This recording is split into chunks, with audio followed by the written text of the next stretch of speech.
Vous écoutez Alger Chaîne 3, le journal. Fazia, bonjour.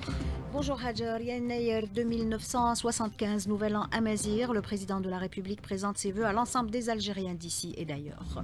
Changement à la tête de la garde républicaine. Le général d'armée, chef d'état-major de l'ANP, exhorte ce corps à plus de vigilance pour parer à tous les dangers qui menacent le pays. L'Algérie réplique à la campagne de haine de l'extrême droite française et dénonce l'expulsion arbitraire d'un citoyen algérien en violation des accords bilatéraux. Le prix du président de la République de la littérature et de la langue amazigh sera décerné ce dimanche à Timimoun, où a été signée hier une convention de coopération entre le Haut Conseil à l'amazirité et l'ONDA. Célébration de Yennayer, l'occasion de renforcer les liens familiaux et de célébrer le cycle de la vie et de la fertilité à travers le pays en fonction des spécificités de chaque région. Génocide sioniste à Gaza, 1600 familles palestiniennes exterminées en 15 mois d'agression. L'entité sioniste interdit l'accès de l'aide humanitaire et continue de cibler les hôpitaux. Sport football, Champions League africaine, le Serbe Belouizdad dos au mur. Il doit s'imposer face aux Sud-Africains d'Orlando Pirates pour se qualifier au quart de finale. Et en Coupe de la CAF, l'USM Alger et le CS Constantine joueront respectivement contre Opera United du Botswana et les Tunisiens du club sportif Sfaxia.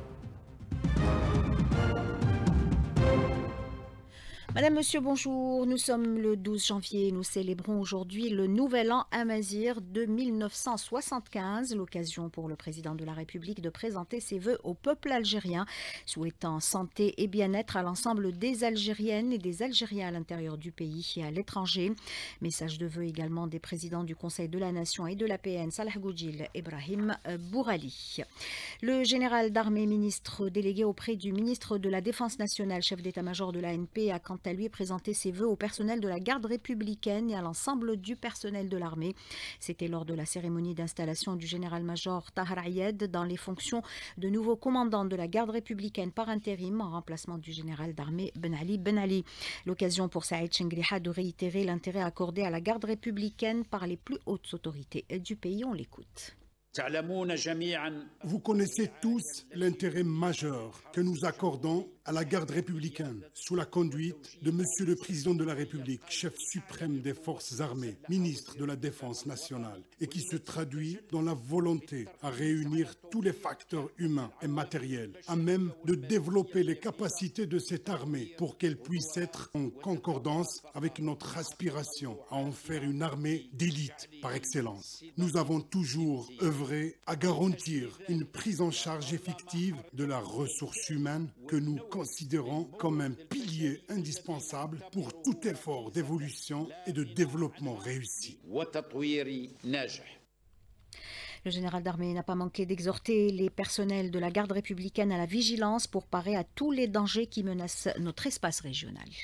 Les mutations géopolitiques dans le monde et les menaces multiples dans notre espace régional représentent des défis qui nous appellent à redoubler de prudence et de vigilance et à œuvrer continuellement à intensifier l'effort de préparation au combat, garant de l'aptitude de l'ensemble des composantes de l'armée nationale populaire. À ce titre, il vous appartient, vous, personnel du commandement de la garde républicaine, de veiller rigoureusement au maintien de l'aptitude opérationnelle à son plus haut niveau, conformément au plan établi, notamment par l'exécution vigoureuse des dispositions de la directive de préparation des forces 2024-2025.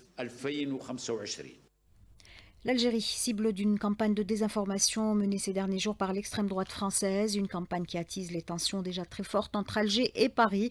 La dernière en date fait suite à l'expulsion injustifiée d'un ressortissant algérien de France en violation totale des accords bilatéraux. La diplomatie algérienne n'a pas tardé à réagir via un communiqué dans lequel elle met en avant les velléités des nostalgiques de l'Algérie française. Hassan Chemesh.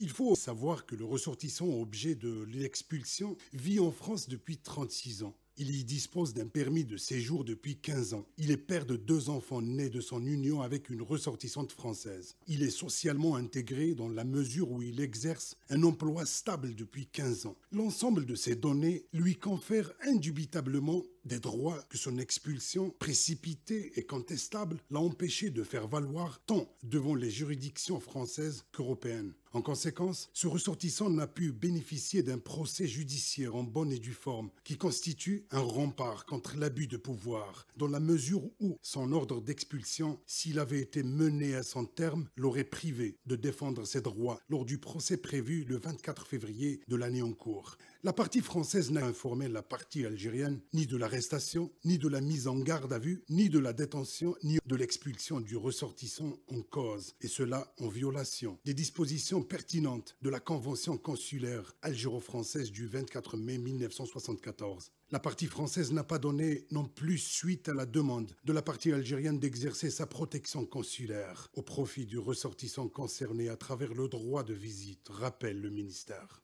Face à tous ces dépassements et de toutes ces violations des droits acquis par le ressortissant algérien sur le territoire français, la décision algérienne dans cette affaire est animée par le souci de lui permettre de répondre aux accusations qui sont portées contre lui, de faire valoir ses droits et de se défendre dans le cadre d'un processus judiciaire juste et équitable sur le territoire français. L'Algérie souveraine, dans ses décisions, ne se laissera pas manipuler et ne cédera pas au chantage d'où qu'il vienne. La classe politique réagit également à ces attaques contre le pays. Je vous propose d'écouter Fatma Zahra Zarouati, présidente du parti TEJ. L'Algérie a besoin que nous la défendions et que nous nous opposions à quiconque ose ternir sa réputation ou porter atteinte à sa souveraineté. L'attaque contre l'Algérie est une attaque contre l'ensemble du peuple algérien. De plus, la parole de l'Algérie reste souveraine. Le premier secrétaire du FFS met en avant l'emprise de l'extrême droite française qui viole tous les principes diplomatiques. Youssef Aouchiche. L'Algérie, forte de son histoire et de sa lutte héroïque, n'a aucune leçon de morale ou d'humanisme à recevoir d'un pays qui a tourné le dos aux principes qu'il prétendait défendre et d'un gouvernement qui soutient le génocide contre Gaza. Et enfin, pour le président du mouvement Al-Bina, l'Algérie, forte de son front interne, saura imposer le respect qui lui est dû. On écoute Abdelkader Bengrina. Voici aujourd'hui l'Algérie victorieuse qui impose sa dignité et consacre le principe de réciprocité dans le respect mutuel, un principe non négociable face à ceux qui la ciblent, une Algérie qui s'appuie sur la cohésion du front intérieur, la conscience du peuple et son unité autour des institutions de son État. Les membres de la communauté nationale titulaires de passeports étrangers sont autorisés à titre exceptionnel à entrer en Algérie sans visa et ce jusqu'au 31 décembre 2025. La décision fait suite aux instructions du président de la République relatives à la prise en charge totale des préoccupations des membres de nos ressortissants établis à l'étranger. Outre leur passeport étranger, ils doivent cependant présenter une pièce d'identité nationale biométrique ou un passeport algérien biométrique, même si ces derniers documents ont expiré. Nous célébrons donc ce 12 janvier Yenayer et c'est à Timimoun où se tiennent les festivités officielles que sera décerné ce dimanche le prix du président de la République de la littérature et de la langue amazigh dans sa 5e édition. À Timimoun, où une convention de coopération a été signée hier entre le HCA et l'ONDA pour préserver le patrimoine culturel amazigh. Salim Brahimi pour le détail. Après une longue journée d'études à la salle communale de conférence de Timimoun, la soirée a été marquée par la signature d'une convention de partenariat entre l'Office national des droits d'auteur et droits voisins et le Haut Commissariat à la Mazirité, représenté par son secrétaire général Sil Hachmil Assad, qui revient sur cet accord. Réglementer les choses parce qu'on est sur aussi cet engagement d'accompagner les auteurs, les artistes, tous ceux qui bénéficient aussi du soutien de l'institution. Nous sommes aussi éditeurs, nous sommes sur aussi ce dispositif qui est le prix du président de la République. Il est important de réglementer la relation par une convention, vérifier la paternité des œuvres. À la lumière de cette convention, l'ONDA apportera son soutien et protection aux œuvres et artistes d'expression amazigh, comme l'indique son directeur général Samir Thalibi. C'est la première convention entre les deux institutions en langue arabe et en langue amazigh. Deuxièmement, c'est la protection des œuvres en langue amazigh. La promotion de la langue amazigh, c'est la formation des cadres de l'HCA au niveau de l'ONDA pour savoir plus sur la la propriété intellectuelle, l'aide à la promotion culturelle en langue amazigh, la sensibilisation pour les artistes, l'expression en langue amazigh pour la protection de leurs œuvres. La soirée a été ponctuée par la signature d'une deuxième convention de jumelage entre l'APC d'Akbou et celle de Timimoun. Le Haut Commissariat à l'Amazighrité, quant à lui, a fait un don de livres en langue amazigh à la ville de Timimoun, Salim Brahimi, Algéchin 3.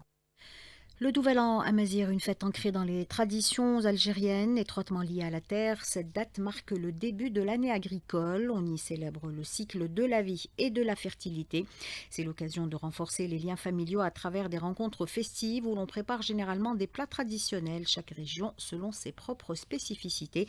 Le cas à Tlemcen où on retrouve Amina Bejaoui. Autrefois, à Ben Isnous ou partout ailleurs à Tlemcen, les familles préparaient avec soin différents mets traditionnels d'Eired. Nous confie Hanan Gourmala, membre de l'association El Asala pour la sauvegarde du patrimoine à Tlemcen. Les femmes se réunissaient dès l'aube pour préparer le couscous aux 7 légumes, symbole d'abondance. Mon arrière-grand-mère adorait cuisiner le harira, ma grand-mère aimait plutôt le berkoukis. Historiquement et traditionnellement, c'est le harira. Naïr, de base à Tlemcen, il se fêtait sur 3 jours. Chaque jour avait une signification particulière et riche de sens. Le premier jour, c'était Nef'at al-Lahm. Le deuxième jour, c'était Nef'at al-Kramos. Le troisième jour, c'était Nef'at Ras al-Am. Le carnaval de Ben Isnous remonte à des siècles. Il symbolise le renouveau, la victoire du printemps sur l'hiver. Les masques et les personnages représentent les forces de la nature. C'est donc des ruelles animées aujourd'hui. Nous croisons Ali Abdoun, homme de théâtre passionné. Les jeunes sortent masqués, avec des personnages, une fable, une histoire à jouer. Qui a le lion, la lionne, le chaman. À un certain moment, la lionne tombe, elle est enceinte d'un enfant. L'enfant, qui symbolise la nouvelle année, la fécondité. Toute la scène, Amina Bejaoui pour Algéchin.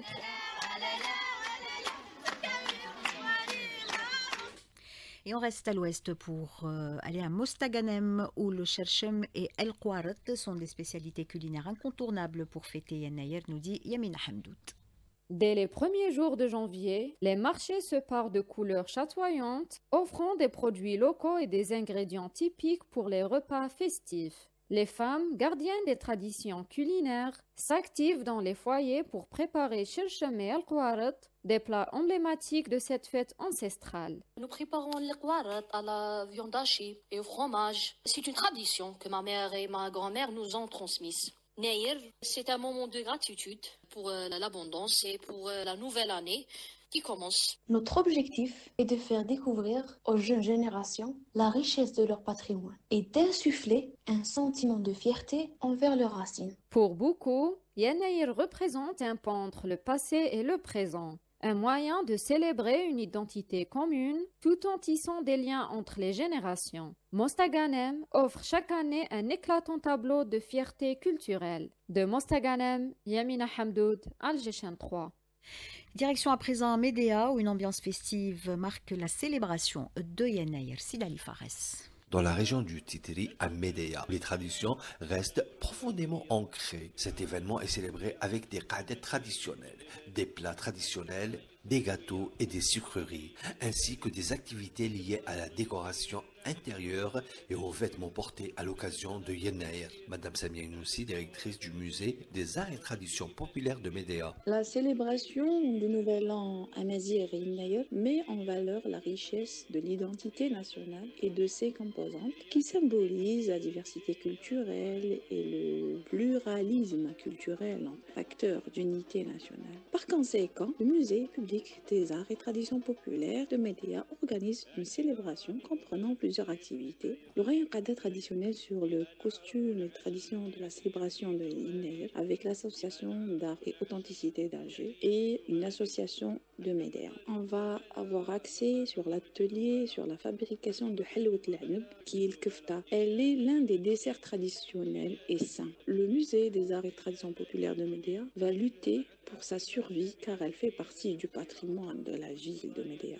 depuis des siècles. Il y aura aussi des expositions variés sur les plats traditionnels spécifiques à Inayer. Soyez nombreux à visiter la maison du Bey de Titri, le musée des arts et traditions populaires de Médéa, pour apprécier et surtout découvrir les traditions liées à Inayer.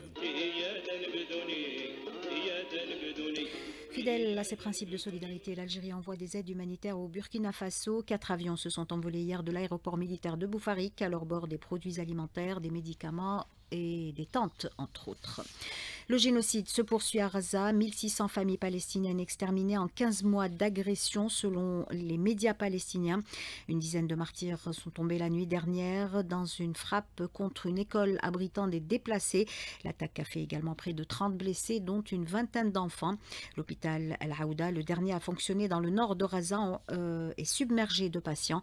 L'établissement manque cruellement de carburant et de matériel médical, alerte l'OMS. Les incendies qui ravagent Los Angeles se propagent à des zones jusqu'à présent épargnées. Les vents qui avaient faibli vendredi doivent se renforcer selon les prévisions de l'Agence fédérale de réponse aux catastrophes naturelles. Face aux pillages qui se multiplient dans les zones sinistrées ou évacuées, un couvre-feu a été décrété entre 18h et 6h du matin. Des militaires ont également été déployés et des dizaines de personnes arrêtées. Ces feux pourraient être les plus coûteux jamais enregistrés. Les dommages et les pertes sont estimés entre 135 et 150 milliards de dollars. Retour chez nous, Belidimob connaît des perturbations. Le directeur général d'Algérie Post rassure, il s'agit d'une opération de mise à jour du service et les perturbations n'ont affecté que les virements de compte à compte. L'Oaizidi affirme que tous les virements effectués seront disponibles au plus tard mardi prochain. On l'écoute. Après avoir constaté une certaine perturbation au niveau du service Belidimob, nous tenons à clarifier la situation et à assurer les citoyens. Tout d'abord, présentons nos excuses aux citoyens pour ce désagrément et nous leur confirmons que leurs comptes ne seront pas affectés d'Eldinav. En effet, tous les comptes sont enregistrés et les opérations comptables sont dûment consignées. Ce retard est dû à une opération de maintenance visant à améliorer les performances de la base de données afin que les opérations soient plus rapides et plus efficaces. L'alerte pluie, vent et neige est toujours en vigueur, au moins jusqu'à demain lundi. Plusieurs régions du pays sont touchées. D'importantes quantités de précipitations sont attendues, allant jusqu'à 70 mm par endroit. À suivre dans quelques instants une page météo complète avec Hajar Mesroudi. Du sport pour terminer, du football en Champions League africaine.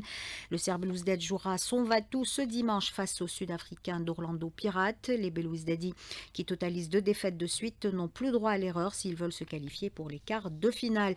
Et en Coupe de la CAF, nos représentants, l'USM Alger et le CS Constantine, joueront respectivement contre Orapa United du Botswana et les Tunisiens du club sportif Sfaxien, avec l'ambition de valider leur qualification pour les quarts de finale. Et puis, on termine avec les 16e de finale de Dame Coupe, suite de la compétition ce dimanche avec un seul match au programme. Il mettra aux prises le Paradou AC à la JS Hay El Jabel, un groupe d'interrégion.